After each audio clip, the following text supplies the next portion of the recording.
On May 1, 1960, an American U-2 spy plane was shot down over the Soviet Union, and its pilot, Francis Gary Powers, was captured.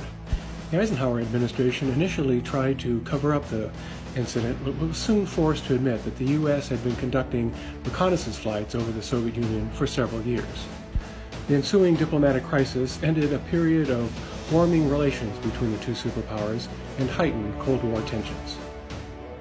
The U.S. ambassador in Moscow, Llewellyn Thompson, was invited to attend a session of the Supreme Soviet, during which Premier Nikita Khrushchev was to give a speech. This invitation was highly unusual, as the Supreme Soviet sessions were usually closed to Western diplomats.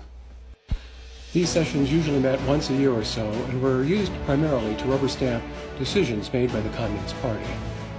Khrushchev rambled on for some time, and then towards the end of his speech, he looked up at the balcony where Ambassador Thompson was seated and announced the USSR had shot down an American spy plane. Oddly enough, Khrushchev did not accuse Eisenhower of ordering the flight, but pointed out if not him, then any general would then be able to start World War III. During the course of his captivity, Francis Gary Powers was interrogated extensively. After 3 months, he was put on trial, which was broadcast on Soviet TV and to which Western journalists were invited.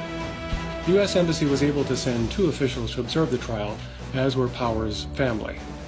The Soviets, for their part, wanted the trial to be totally scripted, as they could manage. Powers was isolated from everyone and from every kind of information except for what the Soviet authorities provided. The USSR could have held a secret trial, as they did with so many dissidents, but they wanted a full-scale global propaganda campaign. The prosecutor showed a map of the flight path and contended that it was for bombing run practice to wreak havoc in the future. He then pointed to a .22 caliber pistol and asserted it was for murdering innocent Soviet citizens.